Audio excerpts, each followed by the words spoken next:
Bon, ici on est dans... J'ai 2 micros du coup, je vais arrêter. Merci Sophie. Merci beaucoup. Désolé, du coup on n'a pas pu tester le micro derrière. Donc, c'est parfait. Merci. Ok. Donc, le New Age ici, on va l'entendre dans son aspect... je découvre la spiritualité, je m'intéresse aux pratiques ésotériques, je découvre qu'il existe des mondes subtils, ça m'intéresse, je vois qu'effectivement il n'y a pas que du hasard. En tout cas, le hasard, ça pose question, parce que peut-être que c'est que des synchronicités qui existent. Et donc là, on est, comme je vous disais, dans un salon du bien-être qui permet aux personnes de se reconnecter à quelque chose de l'ordre de l'invisible. C'est ok, ça fait partie du processus. Néanmoins, là, ce dont on va parler aujourd'hui, c'est ce fameux nouvel âge, ce New Age, mais qui est réellement, littéralement, une période sur laquelle l'humanité se dirige. Et c'est ça, réellement, le fondement de la quête spirituelle. Ça, c'est pas forcément véhiculé, peut-être un peu dans les dogmes, dans les religions. Ça, c'est probablement ça qui est le plus mis en avant, qui est une histoire de réalisation de soi, une histoire de connaissance de soi et de l'univers, du monde. Et finalement, dans ce qu'on entend aujourd'hui dans le New Age, c'est plus une question d'exploration des mondes subtils. Encore une fois, je ne juge pas. Mais l'idée, c'est que plutôt, voilà, je vais me présenter aussi par ma médiumnité. Finalement, il y a plusieurs types de médiumnité, vous savez plus ou moins. Hein. On parle de clairaudience, de clairvoyance, de clairsentience, de clairconnaissance, ok. Moi, je vais être branchée, si je puis dire. C'est comme s'il y avait une antenne à l'intérieur de moi qui me permettait d'être constamment dans une forme de bande de fréquence, ce que j'appelle une bande de fréquence, qui est reliée aux âges d'or que la planète Terre a connu et qu'elle connaîtra. C'est-à-dire que depuis mon antenne, si je peux dire ça comme ça, le passé, le présent, le futur, c'est la même chose. Je les vois et je les vis à l'instant présent. Donc cette bande de fréquences sur laquelle mes visions sont connectées, elles sont donc reliées à des humanités qui ont préexisté à la nôtre et à celle qui va arriver, ce fameux nouvel âge. Et ce nouvel âge, eh bien, il commence à se construire ici par nos réminiscences, nos remémorations, des âmes qui ont déjà traversé, étudié, expérimenté dans les anciens âges. Je pense notamment à la Lémurie, c'est très très loin, hein, la Lémurie, ça parlera peut-être à certains, l'Atlantide, bien que ces périodes-là, on se dise que voilà, c'est peut-être un mythe, c'est raconté par Platon, ok. Eh bien, moi, là, ce qui m'est demandé de faire aujourd'hui, c'est précisément de dire, en tout cas avec les moyens que j'ai aujourd'hui, de dire qu'effectivement, c'est une réalité. Nous ne sommes pas la seule civilisation. Nous sommes effectivement un grand cycle civilisationnel. Et ma médiumnité est branchée justement sur l'aspect planétaire de l'avenir et du passé de notre civilisation.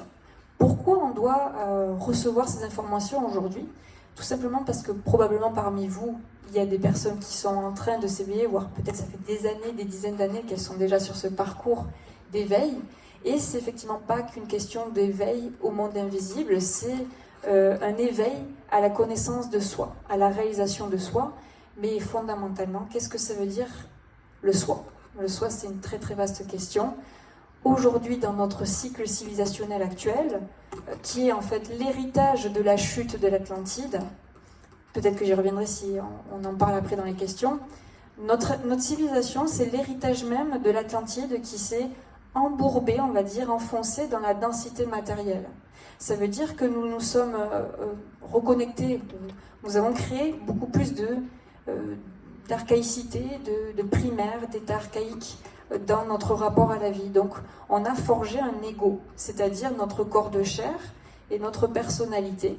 Et aujourd'hui, effectivement, donc, dans notre cycle civilisationnel, ce qu'on appelle moi ou je, Et ben on se dit c'est moi avec mes parents, avec ma famille, mon héritage, ma génétique, mon aspect physique. Voilà. Donc ce jeu, c'est effectivement aujourd'hui dans notre cycle civilisationnel une histoire d'héritage biologique.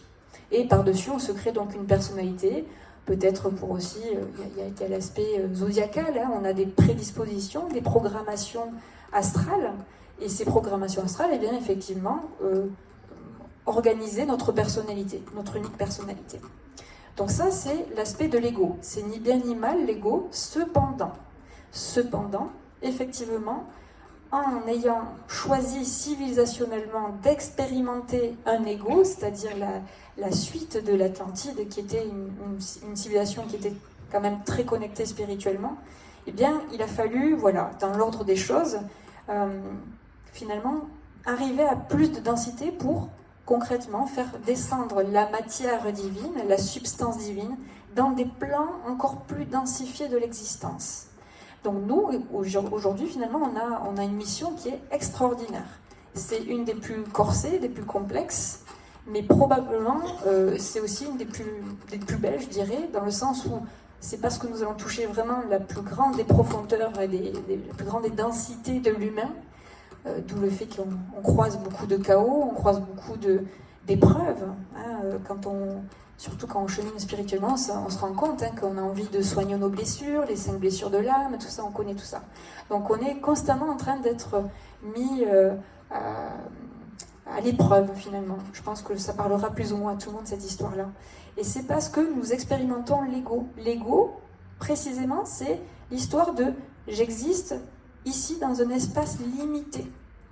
Donc si psychiquement oui, si dans notre conscience actuelle, on se délimite dans notre espace physique limité, dans notre corps de chair, on ne peut pas finalement recréer cette unicité, cette complétude qui est à la base de notre origine, c'est-à-dire finalement l'âme divine ou l'âme universelle qui ne fait pas d'expérience de manque. Pour refaire le lien ici, notre cycle civilisationnel, quand je vous dis qu'il existera une autre humanité, c'est que précisément ici, ce qui se termine, c'est l'ego qui met fin à son existence tel qu'il se connaît aujourd'hui. Ça veut dire que sur le processus de l'ascension spirituelle, tel que les maîtres ascensionnés l'ont vécu, et c'est ce qu'ils nous ont transmis, je pense à Jésus, mais je pense à plein d'autres maîtres ascensionnés, c'est littéralement l'avenir de toute la civilisation. C'est-à-dire que ce que Jésus a accompli, c'est ce que toute l'humanité sera capable un jour de faire dans la nouvelle humanité. Et effectivement, je me permets d'en parler parce que c'est le thème de la journée, en tout cas de cette expérience-là, de cette conférence. Cependant, effectivement, aujourd'hui, j'ai bien conscience que avec l'expérience spirituelle qu'on peut avoir dans notre civilisation, on va se dire, mais qu'est-ce qu'elle nous raconte, celle-ci? Elle est en train de nous comparer à Jésus. Oui, tout à fait. La seconde venue du Christ, c'est ça que ça veut dire. C'est pas Jésus qui va redescendre du ciel. C'est le Christ, c'est-à-dire l'âme universelle à l'intérieur de nous qui est complète. Cette âme universelle, finalement, c'est le symbole du royaume des cieux qui est à l'intérieur de nous. Ce royaume des cieux, c'est toute la quête de la connaissance de soi. Et lorsque, voilà, par exemple Socrate qui reprenait cette histoire de « connais-toi toi-même et tu connaîtras l'univers et les dieux », et bien précisément parce qu'on se connaîtra soi-même, on connaîtra l'univers et les dieux. Ça voudra dire qu'on saura profondément que nous sommes la totalité de l'univers condensé dans un prisme. Et ça, c'est notre réelle identité. Donc effectivement, là, si je reprends, nous sommes dans un salon de bien-être qui commence à ouvrir un peu les portes de la spiritualité.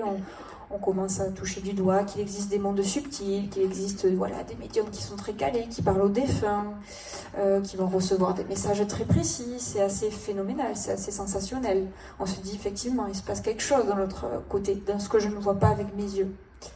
Et cette histoire-là, finalement, elle n'est que vraiment le tout début. Le tout début de ce qui doit se passer pour la suite de l'humanité.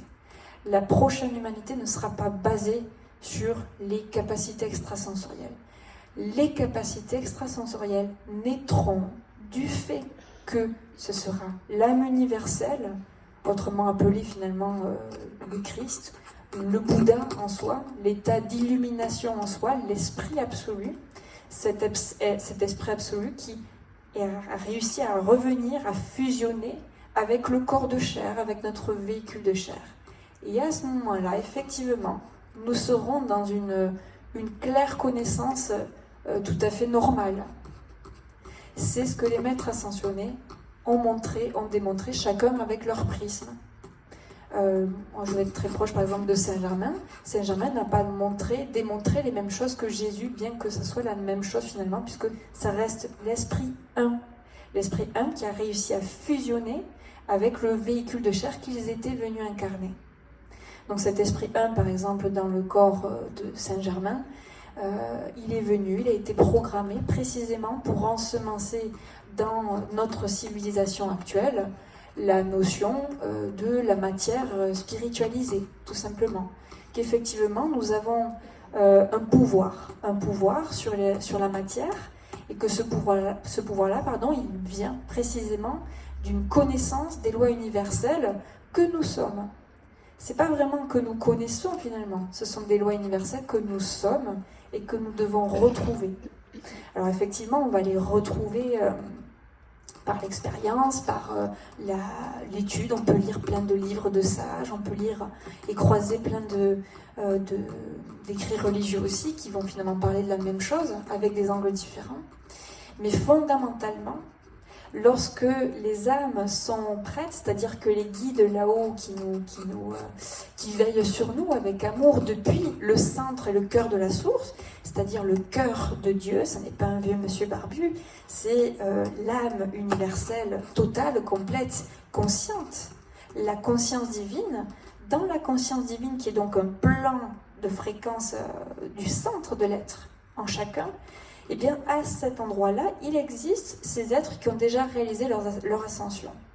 Et depuis là, en fait, ces êtres nous guident, je pense notamment à Jésus, à Saint-Germain, Marie-Madeleine, on va pouvoir parler de plein d'êtres, en tout cas, qu'on connaît sur la planète Terre comme ça. Ces êtres-là, une fois qu'ils savent individuellement chaque âme où est-ce qu'elles en sont dans leur cycle d'apprentissage, elles vont lever un peu plus de barrières dans les initiations, dans des examens qu'on va devoir passer. Il fut un temps, ces examens, ils étaient passés dans des temples. Je pense en Égypte, je pense à d'autres endroits que je ne connais pas forcément, mais je connais particulièrement l'Égypte. Les temples, ils allaient à l'époque être initiés dans des temples et recréer artificiellement des expériences pour faire mûrir leur âme. Et c'est comme ça qu'ils devenaient, en tout cas qu'ils étaient sur le chemin de l'ascension, ou de l'homme-dieu, c'est-à-dire l'homme accompli, le Christ en soi, le Bouddha en soi. Aujourd'hui, nous sommes dans cette fin de cycle, et ces initiations n'ont plus besoin d'être dans des temples initiatiques, puisque c'est à l'échelle planétaire, cette initiation. Voilà pourquoi, effectivement, je ne suis pas religieuse, mais dans le christianisme, on parle du temps de l'Apocalypse, qui ne veut pas dire forcément catastrophe, mais plus dévoilement, je dirais. Il y a un grand dévoilement qui se fait, un grand retournement intérieur que chaque être, lorsqu'il sera prêt, il va pouvoir réaliser à son rythme. Effectivement, ces initiations-là, c'est celles qu'on passait, il fut un temps dans des temples. Et aujourd'hui, comment ça se passe, ces initiations? Ça va se passer justement précisément dans toutes nos relations karmiques. Tout ce qu'on vit comme épreuve karmique, que ce soit collectif, que ce soit relationnel, individuel, avec nos collègues de travail, avec nos partenaires de vie, avec les conjoints et les conjointes, avec la famille. Tout ça, ce sont des initiations qui nous permettent précisément de retrouver le chemin du soi. C'est-à-dire que fondamentalement, on va croiser quoi? Toutes nos blessures, comme je vous disais dès le départ, toutes nos blessures, donc on va parler de la blessure de l'injustice, du rejet, de l'abandon, de l'humiliation, de la trahison, donc toutes ces blessures-là dans lesquelles vous devez vous reconnaître aussi, chacun à votre manière, on va être testé jusqu'à ce que nous devenions totalement délivrés de ce qui nous fait croire être séparés de l'amour. Donc nous allons nous engager dans des relations dites amoureuses, dites amicales, où il y a des liens qui se tissent, des liens de plus en plus forts, des liens plus ou moins forts. Et ces liens-là sont des maîtres pour nous. C'est ceux-là qui vont nous permettre finalement de traverser notre propre apocalypse. Cette apocalypse-là, finalement, elle va nous révéler à, comme je vous le disais, à quelque chose de... comment dire ? À un moment donné, peut-être que certains l'ont déjà vu, on parle de nuit noire de l'âme. Je ne sais pas si ça parle à certains d'entre vous, ça. Vous pouvez me dire, hein. La nuit noire de l'âme, vous avez déjà entendu cette histoire ? Oui ? Pas tous. Bon, on parle souvent de nuit noire de l'âme, surtout dans les côtés ésotériques qu'on connaît aujourd'hui. La nuit noire de l'âme, précisément, c'est ce moment, je dirais, apocalyptique en soi, où on a l'impression qu'il y a tout qui s'effondre. On perd tout.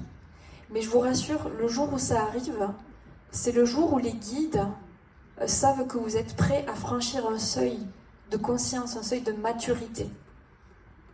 Un seuil de maturité dans votre âme qui va permettre la suite des choses. Et finalement, je pourrais dire qu'il y a même plusieurs nuits noires de l'âme, si on peut dire ça comme ça. Il y a plusieurs mini-apocalypses ou petites morts au sein de notre incarnation actuelle. Et je vous le dis en connaissance de cause, avec ma propre expérience. Ce n'est pas de la théorie, c'est précisément ce que je vis aussi. Hein. Je suis sans cesse en train de mourir et de renaître sur ce chemin. Effectivement, il y a des petites morts qui sont pas très très déstabilisantes, et puis il y en a des grosses. Et je dirais que là, à l'heure actuelle, donc j'ai 30 ans, et j'en ciblerai trois grandes majeures. Elles ne sont pas toutes aussi douloureuses, mais toutes sont aussi... le point commun, c'est qu'il y a un avant et un après. Et je sais que cet avant et cet après fait de moi une autre version. Et cette version-là, elle est beaucoup plus délivrée à chaque fois.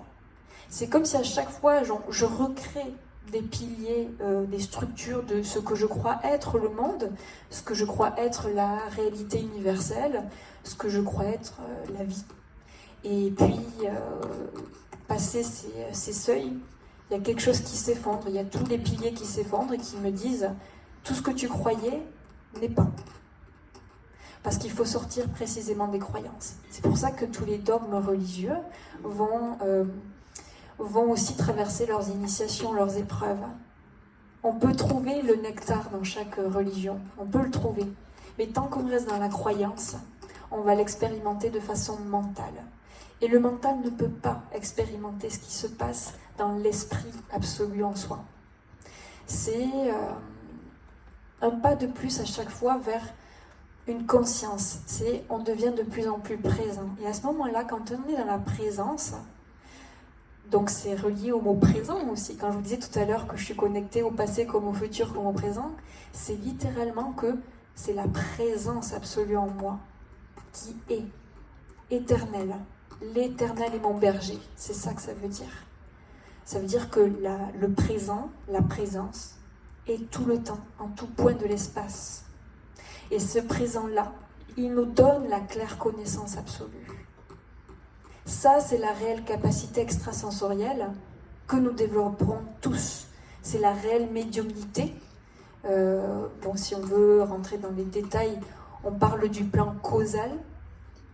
Ce plan causal, c'est celui qui est la cause de toutes les conséquences, les effets de ce que nous sommes ici dans la matière. La plupart des médiums aujourd'hui, à juste titre, il n'y a pas de souci sur ça, qui vont parler à des défunts, il y en a peut-être parmi d'entre vous qui sont déjà connectés à tout ça, ils vont être reliés au plan astral. Donc on est sur le plan des formes. Alors effectivement, ces personnes vont entendre des voix, elles vont entendre des voix d'hommes, des voix de femmes, des voix d'enfants. On me transmet ce message-là. Effectivement, il y a des missions derrière aussi. Il y a des personnes qui sont vraiment programmées pour faire ça dans cette incarnation. Cependant, c'est une médiumnité du plan astral. La nouvelle humanité vers laquelle on va, on sera sur une médiumnité qui, en fait, ça n'a pas de sens de dire ça comme ça, mais médium, ça veut dire intermédiaire. Entre le haut et le bas, entre l'esprit et la terre, entre l'esprit et le véhicule de chair. Donc en fait, fondamentalement, avec notre soi supérieur et notre véhicule de chair ici, avec Dieu et le corps de chair. La vraie médiumnité, ça serait celle-là. Et c'est celle qui va délivrer toutes les âmes de toutes les souffrances du monde que nous traversons en ce moment. Toutes les guerres que nous connaissons, toutes les guerres que nous connaîtrons, tout le chaos que nous allons traverser dans toutes les sphères, dans toutes les sociétés que nous connaissons aujourd'hui. Elles vont être simplement la conséquence de notre niveau de conscience, de notre palier de conscience actuel, qui est que l'humain se croit être ce corps de chair. Alors s'il y a un message à savoir en priorité ici aujourd'hui, c'est que nous ne sommes pas le corps de chair. Nous ne sommes pas la personnalité. Je ne suis pas fondamentalement Maëva Lacassagne. Je suis le véhicule de chair. Effectivement, j'ai emprunté ce véhicule de chair qui permet à mon soi supérieur de mener à bien certaines choses, certaines trajectoires. Voilà. Tant qu'on se croit être le corps de chair et le véhicule, de la personnalité, nous serons forcément confrontés à toutes les souffrances que nous connaissons humainement et relationnellement. Ça veut dire qu'à chaque fois, on va se sentir potentiellement rejeté, humilié, trahi. Si l'autre me fait du mal, je vais le recevoir parce que c'est moi qui suis en face. C'est moi, c'est en face physiquement, c'est moi, Maëva, qui reçoit la méchanceté peut-être de quelqu'un. Alors oui, je vais le prendre mal, oui, ça va me détruire, effectivement. Et puis quand on expérimente un autre palier de conscience, une conscience plus élargie, qui est en fait de plus en plus proche d'une certaine totalité, une certaine complétude, celle que les personnes décrivent et que moi je décris aussi avec ce que je perçois dans d'autres bandes de fréquences. Je parle des personnes qui ont fait des expériences de mort imminente. Les expériences de mort imminente, dans ce qui est raconté, ça va être c'est ce sentiment d'un amour infiniment inqualifiable, un amour des plus prospères, des plus indicibles. Les personnes qui vous racontent des EMI, vous regarderez, il y a plein de témoignages, c'est très très parlant. Elles vont vous parler d'une lumière, d'un feu ardent, d'un soleil. Elles vont avoir des visions, peut-être en fonction de leur histoire, elles auront des visions différentes. Mais le point commun dans tout ça, c'est un sentiment de plénitude inqualifiable. Inqualifiable. Et c'est ce que moi je reçois et ce dont je dois venir témoigner. Pour vous exprimer, vous qui êtes sur ce chemin-là, à votre rythme, que effectivement, cette complétude, c'est ce que vous êtes. Et nous n'avons pas besoin d'attendre la mort physique pour la rencontrer. Nous n'avons pas besoin de sortir du corps de chair pour la rencontrer. Nous pouvons le faire ici, dans ce corps et dans ce véhicule avec cette personnalité. Et le but, c'est précisément cela. C'est qu'une fois que nous aurons de plus en plus renoué avec cette complétude absolue, eh bien nous comprenons ce que, par exemple, Jésus a voulu dire. Je suis le chemin, la vérité, la vie. Parce qu'effectivement, le chemin, la vérité, la vie, c'est total, c'est le je suis. Je ne suis pas Jésus, je suis la vie, je suis la prospérité, je suis l'essentiel, l'essence du ciel sur terre. Je suis amour, je suis le pardon. Alors là, je vous parle de Jésus parce que c'est finalement une référence qui a montré le chemin dernièrement dans les 2 derniers millénaires. Mais comme je vous disais, il y a Saint Germain qui a fait des prouesses dans les derniers siècles. Saint Germain a pu manifester par l'esprit, par son Esprit Saint. Il a manifesté des pierres, des matières, juste par la force de son esprit. Et bien sûr, comment il le fait? Par le cœur pur. Le cœur pur, c'est quoi? Ce que veut dire la Vierge Marie, c'est quoi? C'est pas une virginité physique. Encore une fois, il faut comprendre au-delà de la matière. La virginité, c'est la virginité du cœur. Ça veut dire, je deviens de plus en plus cristalline, vierge, de toute illusion de séparation. Je ne suis pas séparée de l'amour, je ne suis pas séparée de quoi que ce soit, je ne manque de rien en réalité, originellement parlant. Et c'est ce que je dois être ici aussi, petit à petit, dans ma quête spirituelle, dans mon processus de l'ascension. Je dois, petit à petit, me rappeler que je suis la complétude. Cette complétude-là, elle ne peut venir que par la virginité de toutes les illusions que nous avons mises sur nous. Que je suis séparée, que je suis manquant, que je manque d'amour, que l'autre me maltraite, que patati. En termes d'expérience, pour que vous ayez quelque chose au-delà de la théorie,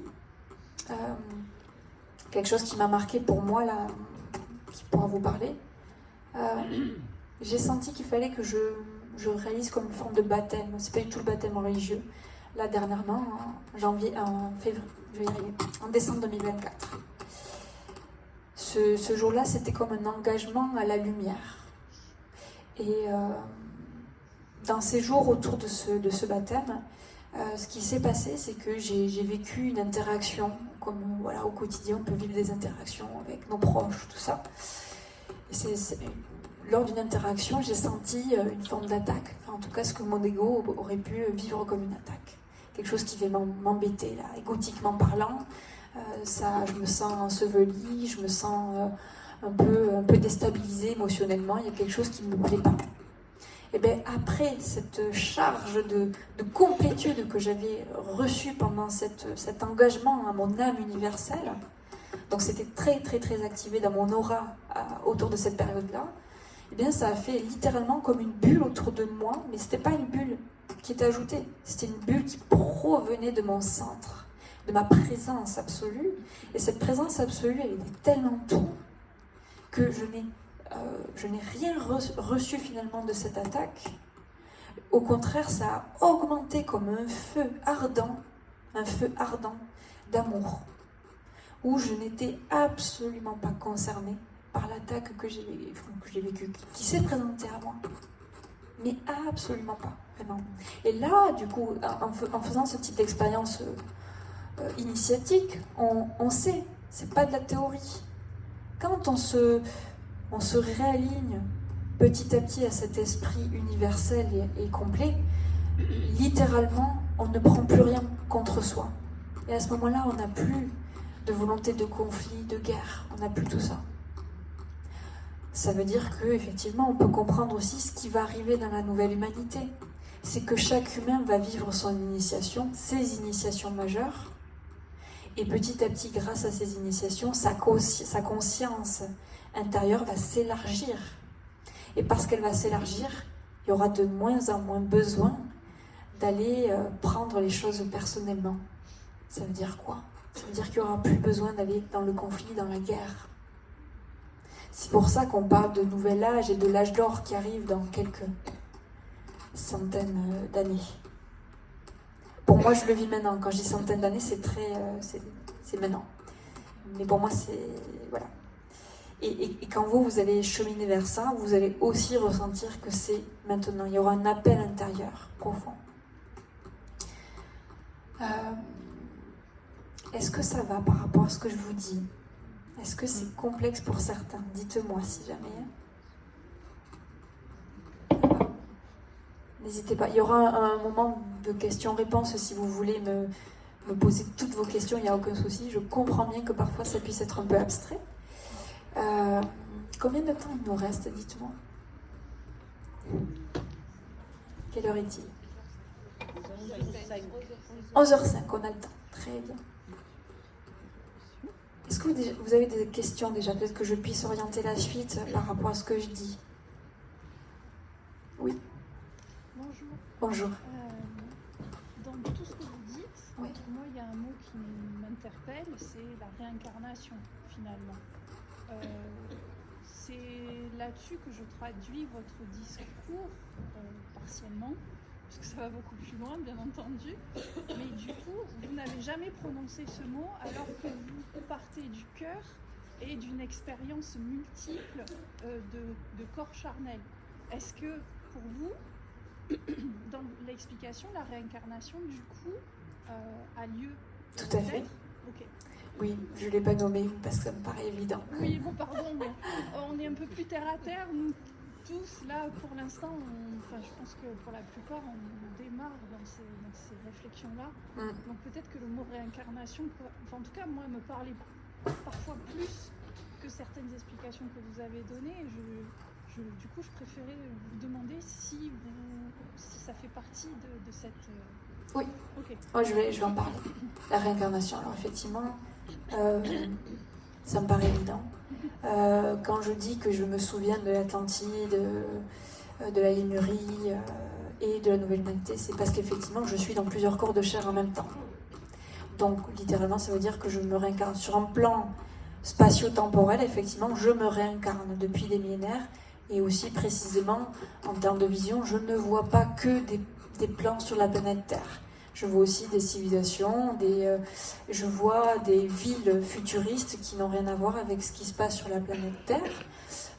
Probablement des civilisations très évoluées qui pourraient avoir lieu sur la planète Vénus, dans les Pléiades, Orion, j'en sais rien, des constellations où on sait qu'il existe des civilisations que je dirais gardiennes de notre humanité ici sur Terre. Et effectivement, souvenir ou pas, en tout cas, je vois qu'effectivement, et j'ai le souvenir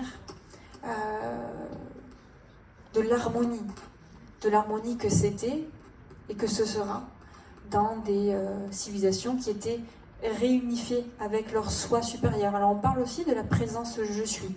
Je vous le dis au cas où, si jamais un jour vous devez tomber sur ça. La présence je suis, c'est là que tout est le chemin. Je suis. C'est l'être. Et là, encore une fois, c'est pas le mental qui peut vous expliquer ça.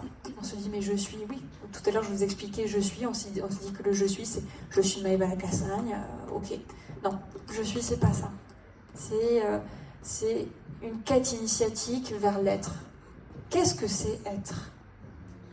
Est-ce que c'est avoir? Par contre, par l'être, on peut avoir, effectivement. Mais finalement, ce qui m'est montré, c'est que parce que je suis, eh bien, le monde est ce qu'il est. Si je suis l'harmonie, le monde est harmonie.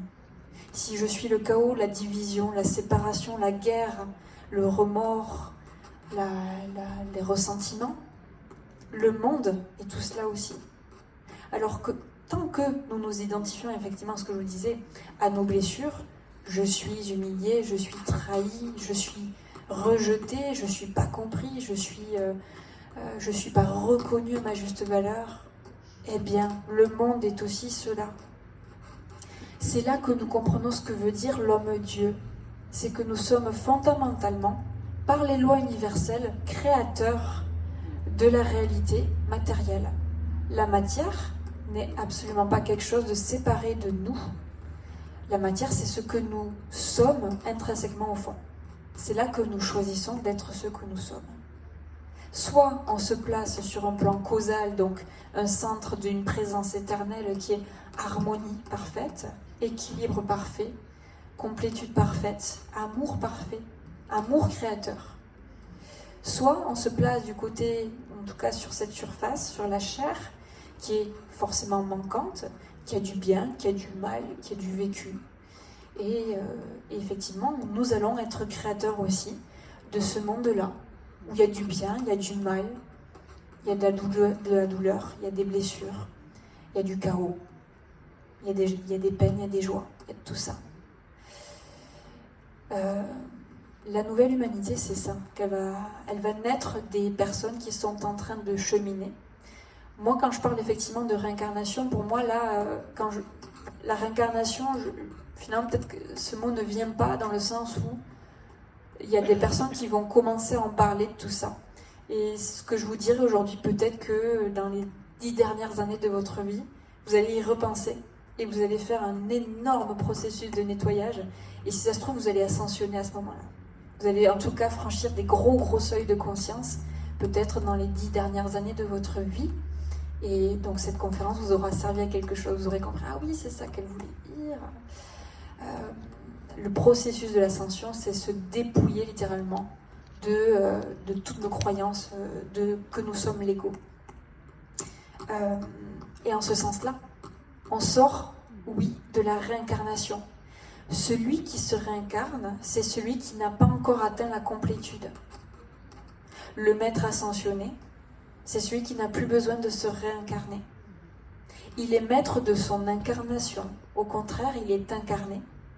Et c'est pour ça que, après ça, je vous le dis quand même au cas où, Ces êtres-là, ils peuvent vivre 200 ans, 500 ans, 800 ans.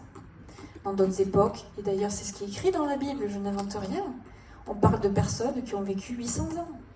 C'est pas quelque chose que j'ai étudié spécialement à la Bible, mais je sais que c'est ce qui est nommé. Et il n'y a pas de souci. Parce que littéralement, quand nous connaissons les lois universelles, nous savons que c'est littéralement possible. L'idée, c'est pas que vous croyez à ce que je dis, c'est pas du tout ça, parce que je peux comprendre que vous disiez, mais elle est complètement chabraque celle-ci, elle me dit, on peut vivre 800 ans, mais qu'est-ce qu'elle raconte celle-ci? Ok, il n'y a pas de problème. Sachez simplement que ça existe, et que le jour où vous devrez vous en rappeler, ça vous parlera, vous comprendrez qu'en fait, il y a d'autres lois universelles à étudier, d'autres lois finalement que celles qu'on croit être en tant qu'humain. Voilà, l'humain, il est complètement leurré, détourné et ignorant. Notre mortalité, littéralement, la maladie, la souffrance, l'immortalité, c'est ni bien ni mal, c'est juste une question d'ignorance, dans le sens où on est encore ici dans notre cycle civilisationnel ignorant. On vit une amnésie collective des lois universelles. Donc finalement, le processus d'une quête spirituelle, c'est de vous engager à retrouver ces fameuses lois universelles, dont finalement il y en a une qui est majeure, si on doit en retenir une, c'est la loi de l'unité. Alors là aussi, qu'est-ce que ça veut dire l'unité ? C'est tellement abstrait. Et pour autant, parmi les messages là qui nous sont demandés d'être transmis, c'est cette histoire du cœur. Quand on se recentre sur le cœur, on sort donc du cerveau mental qui essaye, lui, de diviser, d'analyser, de comparer, voilà. Lui, il n'est forcément pas dans l'unité, le mental. Il va forcément mettre des étiquettes partout. Alors que le cœur, lui, il est dans la totalité de l'être. Et c'est là qu'est l'unité. Et lorsque nous cheminons vers cette complétude de l'être, nous ressentons, sur un certain seuil de conscience, qu'il n'y a aucune différence entre vous et moi. Comme je vous disais, la matière qui existe, c'est celle que j'ai créée. Si je suis ici aujourd'hui, c'est parce que je l'ai créée. Si vous êtes ici aujourd'hui, c'est parce que vous l'avez créée aussi. Même si vous n'en avez pas conscience. Ça veut dire que votre âme, là, elle est prête, peut-être, à recevoir quelques graines parmi tout ce qui est proposé ici. Quelques graines, simplement, qui vont laisser, qui vont germer en temps et en heure. Voilà. En termes de messages, si vous voulez un peu plus d'histoire sur moi, ce qui se passe en fait, c'est qu'il y a, là par exemple, parmi les petites morts ou les grandes morts que j'ai vécues, il y en a une majeure qui s'est passée autour de mon anniversaire, là, de mes 30 ans. Chaque anniversaire, sachez que c'est un moment parfait, idéal, pour enclencher des processus de transformation en vous. Moi, c'est ce que j'ai fait dans cette année-là, pour mes 30 ans. Et parmi la nouvelle version qui est arrivée à moi aujourd'hui, à ce moment-là, c'était que je me suis souvenue, littéralement, mais vraiment littéralement, que je n'étais pas Maëva. Ce jour-là, j'ai compris que Maëva, en fait, c'était une construction de A à Z humaine, illusoire. Et c'est très perturbant de réaliser ça. Parce que là, on fait un bilan dans sa tête, on se dit, mais mon Dieu, j'ai cru que j'étais tout ça. J'ai construit, voilà, donc je ne me suis pas présentée, effectivement, à côté, je suis psychologue, je travaille dans le judiciaire, je travaille dans les couples, dans l'harmonisation des liens, tout ça, donc il y a un parcours plutôt scientifique, ce qui m'aide aussi beaucoup, finalement, dans la suite des choses. La connaissance de l'esprit, la connaissance de l'inconscient, des blessures, tout ça, donc ça m'aide à cheminer. Mais fondamentalement, je ne suis pas cette création d'identité. Donc ça veut dire que j'ai rencontré officiellement mon soi supérieur. Le soi supérieur, c'est, en d'autres termes, je vais me permettre de le dire, Dieu en soi. Dieu en soi. Il faut l'entendre. C'est pas que en moi, c'est en tous. On a tous comme un fil d'or qui nous relie à ce soi supérieur. Et moi, ce soi supérieur, je le vois ici. Il y a comme une étincelle, là, comme un feu éclairant, qui en fait gouverne ce corps de chair. Et cet être-là, qui est en fait mon moi gémellaire sur d'autres plans, il est complètement parfait et absolu. Et cet être-là, en fait, c'est la véritable relation sacrée, harmonieuse. C'est cette flamme jumelle aussi qu'on on entend beaucoup parler de cette histoire-là. C'est réellement la relation qui nous est demandée de retrouver. On va constamment chercher à l'extérieur, par nos addictions, par patati patata, nos rencontres affectives. L'amour, est-ce que l'autre m'aime? Et la réalité, vous allez vous en libérer le jour où vous aurez rencontré votre moi jumeau. C'est un être totalement conscient, qui est vous, et en même temps qui vous donne la sensation que vous n'êtes pas vraiment lui. Et ça donne une sensation que vous avez une relation d'amour éternelle avec. C'est ça, le chemin de la réunification des cieux et de la terre. Et donc, autour de ces 30 années, c'est avec cet être-là que j'ai renoué. Cet être-là, il m'a montré. Il m'a dit maintenant, enfin il m'a dit, c'est pas avec des mots, voilà, j'entends pas une petite voix dans ma tête. Il m'a juste montré qu'il était là pour des choses que je devais assumer. C'est comme ça. Que ce soit compris ou pas compris. Je dois, avec d'autres personnes, bien sûr, d'autres âmes qui s'en souviendront à leur échelle, nous devons construire les nouveaux modèles de la nouvelle civilisation en cours. Voilà. Ça veut dire que tous les modèles sociétaux que nous connaissons, modèles politiques, modèles économiques, modèles relationnels, vous voyez bien que tout va... Il n'y a rien qui va en ce moment. Hein. Pourquoi? Pourquoi ça ne va pas? Parce que ce sont des modèles qui ne sont pas nés de cette intelligence supérieure, harmonieuse, parfaite. Ce sont des modèles qui sont nés de quoi? Donc je le rappelle, de notre surface qui se sent manquante. Lorsque nous créons tout depuis notre espace manquant, nous créons des modèles sociétaux manquants, défaillants, déstructurants. C'est tout simple. Réellement, c'est tout simple. Si on peut vraiment juste retenir ça.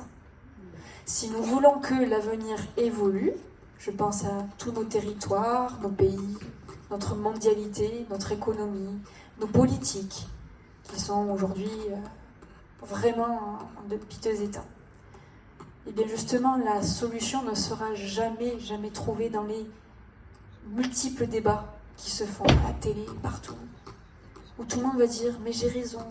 C'est pas là qu'on va trouver. Parce que là, c'est le mental et son aspect manquant. Et là, vraiment littéralement, si on parle juste de la politique française, il y a la gauche et la droite. Et pourquoi vous divisez? Pourquoi? La gauche, fondamentalement, ça va être plutôt l'aspect féminin. La droite, ça va être l'aspect masculin. On divise littéralement le féminin et le masculin. Qu'est-ce qui va se passer? On divise aussi les hommes et les femmes. Les hommes et les femmes aujourd'hui n'arrivent plus à s'entendre. Les hommes et les femmes aujourd'hui vivent des violences conjugales. Je suis bien placée, je travaille dans le judiciaire. Les hommes et les femmes n'arrivent plus à s'aimer. Ils vont toujours regarder qu'est-ce que l'autre m'apporte. Est-ce que j'ai suffisamment d'amour? Est-ce que je suis suffisamment respectée?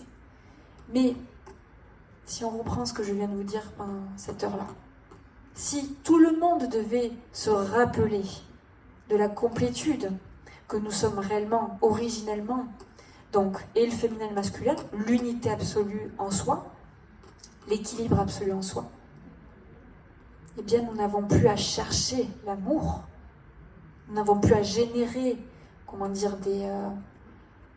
des techniques, des manipulations pour essayer d'absorber un peu l'amour de l'autre, la reconnaissance de l'autre, la valorisation. Est-ce que je suis suffisamment vue, tout ça, reconnue? Non, il n'y a plus besoin de ça puisque nous sommes la complétude. Là, ici et là précisément, est la porte de la nouvelle humanité. L'humanité est son âge d'or, le nouvel Éden, parce que les hommes et les femmes seront complets en eux-mêmes et qui ne pourront que produire, créer par l'amour, pas par autre chose, pas par la souffrance, pas par le manque. Donc une fois que cette fameuse quête spirituelle qu'on entame ici aujourd'hui avec une fin d'ère qui permet justement de bousculer un peu les consciences et de se dire qu'il existe d'autres choses que la matière, eh bien, une fois qu'on a fait ça, on comprend petit à petit que le chemin, il est à l'intérieur. Que si Jésus, dans les tableaux, il nous montre ici le cœur, c'est parce que c'est ici que ça se passe. Que précisément, c'est ici qu'on ressent aussi l'amour, mais c'est pas un amour humain, un amour conditionnel, un amour de « je t'aime parce que tu m'aimes ». Non, je t'aime, j'aime, je suis l'amour. Je peux être en face du plus grand criminel, j'aime. Je ne dis pas que je cautionne, j'aime. J'aime l'humain, l'enfant de l'univers qui est dans sa pénombre aujourd'hui.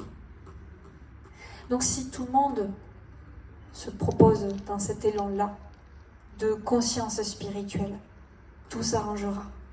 Les politiques n'auront plus besoin de dire « je suis de la gauche, je suis de la droite ». Les modèles économiques ne seront pas dans le sens de « on a plus, on va mettre en place des stratégies pour avoir plus d'argent, pour pouvoir régner, diviser ». Ces questions n'auront plus lieu.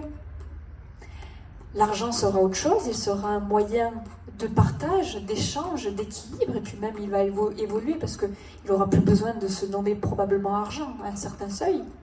Et les relations, elles seront des piliers des systèmes harmonieux sur la planète Terre. Ce sera des piliers énergétiques, les relations amoureuses entre l'homme et la femme. Et la création des enfants sera aussi un acte sacré. Ce ne sera pas quelque chose pour combler un manque. Tout ça, vous voyez, tous les modèles que nous connaissons vont être revisités par l'élargissement de conscience que nous avons grâce à ce chemin spirituel de la connaissance de soi. Alors s'il y a quelque chose à retenir peut-être aujourd'hui, c'est précisément ça. Qu'est-ce que je suis? Qui suis-je? Et si vous n'avez pas la réponse aujourd'hui, bien entendu c'est normal, et je ne l'ai pas non plus. Par contre, je reçois des pièces du puzzle à chaque instant. Donc en dernier temps, si je dois peut-être conclure sur tout ça, vous qui êtes en train de vous intéresser, vous qui êtes en train de vous intéresser à qu'est-ce que c'est que la spiritualité, l'âme, les pratiques ésotériques, les choses invisibles, les plans subtils, ok, très bien. Eh bien, le chemin, la suite des choses, ça va être qui suis-je? Et là, ça va être un chemin d'humilité. L'humilité. Parce que précisément quand on va ouvrir tous les espaces en nous de clairvoyance, de capacité extrasensorielle, qu'est-ce que ça va faire? C'est l'ego qui va le prendre en charge. J'ai des super pouvoirs. Et là, donc, on va augmenter la part de « je suis différent des autres ». Je me sépare des autres. Donc, nous augmentons encore plus le chaos. Nous augmentons la division. C'est là que c'est très, très, très important de comprendre que, oui, c'est à double tranchant, le parcours spirituel. C'est pour ça qu'il y a beaucoup d'abus, finalement, qu'on peut trouver aussi.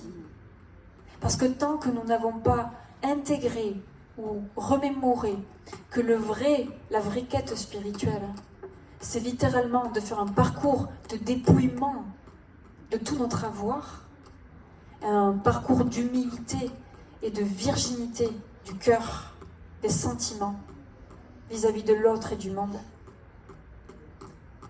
On n'aura pas franchi un seuil qu'on attend qu'on franchisse. Donc voilà, si on peut s'arrêter sur cette conclusion, je crois que c'est la dernière des choses peut-être à retenir. Un parcours d'humilité. Le parcours spirituel, c'est ça. Voilà. Le cœur. Voilà, les amis, les frères et sœurs. J'espère que c'était pas trop complexe. Et si vous avez des questions, il nous reste peut-être 2-3 minutes, un petit peu. N'hésitez pas à me dire. Une centaine d'années pour sortir de ce cercle un peu vicieux, est-ce que c'est réalisable? Parce qu'on est vraiment là, on a l'impression d'être dans ce cercle vicieux matériel, égo, machin. Est-ce que c'est une centaine d'années suffisant? Alors, moi de ce que je reçois, c'est que dans les 200 prochaines années, il va quand même y avoir beaucoup de dépouillement collectif. Mais à l'échelle individuelle, comme je disais, c'est l'apocalypse intérieure. Et ne sous-estimez pas réellement la puissance magnétique d'une âme qui a retrouvé le divin en elle-même. Une âme qui l'a retrouvé et qui le cultive au milieu d'un espace, par exemple comme ici, il y aurait peut-être 4000 personnes, j'en sais rien, je ne sais pas. Il y aurait 4000 personnes dans les lieux. Une âme qui est reconnectée au divin, c'est littéralement une source dans cet espace-là. Donc, s'il n'y en a qu'une, imaginez déjà. Si nous sommes 10, imaginez. Si nous sommes 30, imaginez. Et ça va être ça, en fait, en fonction des territoires de la Terre.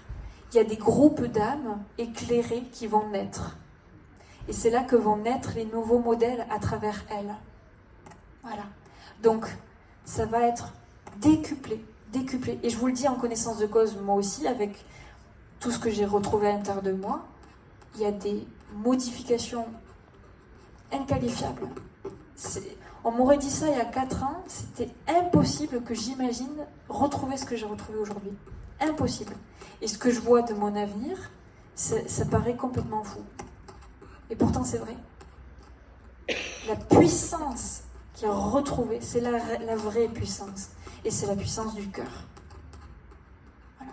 Là où aujourd'hui, on va trouver la puissance dans j'ai des pouvoirs extrasensoriels, je veux apprendre à tirer les cartes, je veux apprendre à faire le pendule. Oui, ça peut nous aider, effectivement.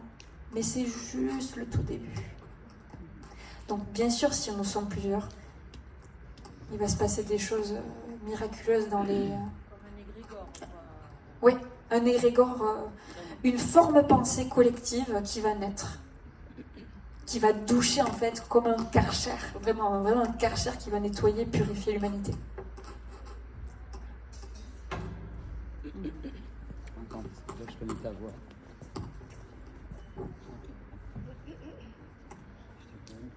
Je vais le démultiplier. Je pars. Tout à l'heure. Ah non. Un instant. Je peux parler fort. Hein. Oui. Bon, tout à l'heure, vous avez parlé de EMI. Oui. Et j'en ai vécu une, mais c'est quelque chose de fabuleux. Il y en a d'autres qui l'ont vécu. Là. Alors, c'est une espèce de lumière qui est comme de l'or, mais qui ne vous éblouit pas. Et vous allez vers cette lumière et vous êtes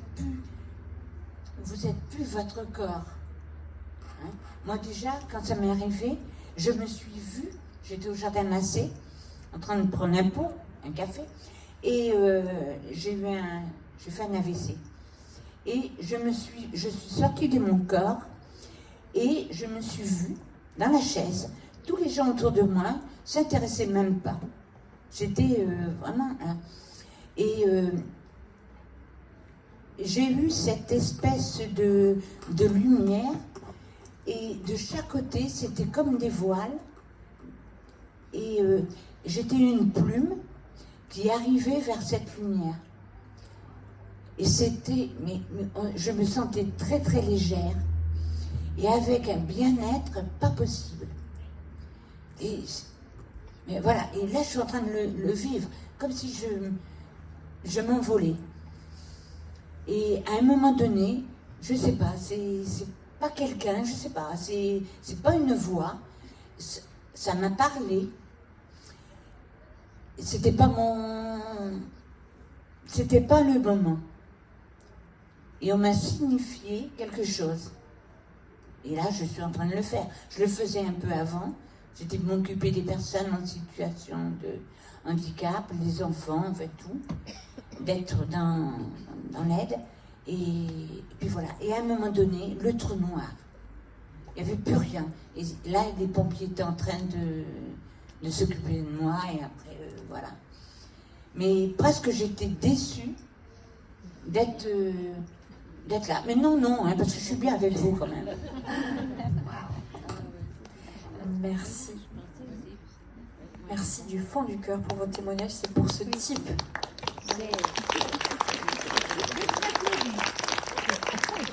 C'est précisément pour ce type d'expérience-là, chose que moi je vous décris depuis le début, cette complétude parfaite, c'est ce bien-être.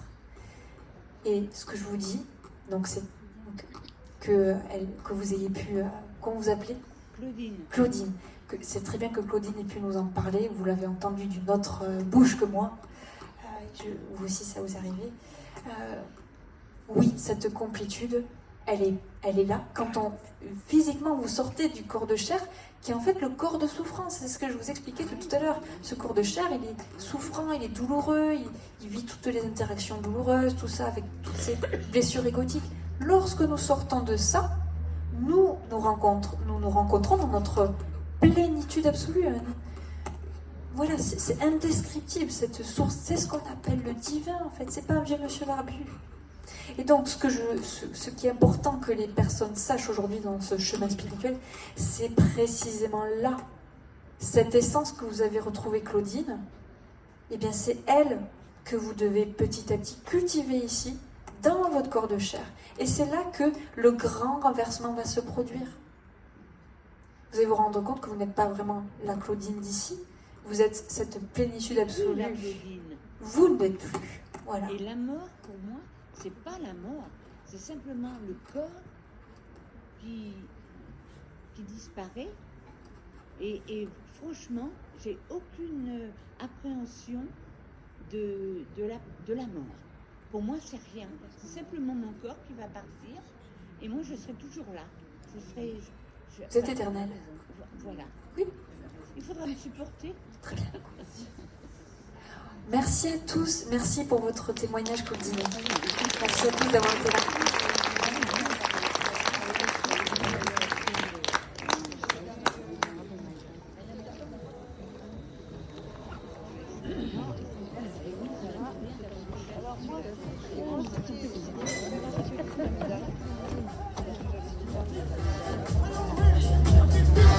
Oh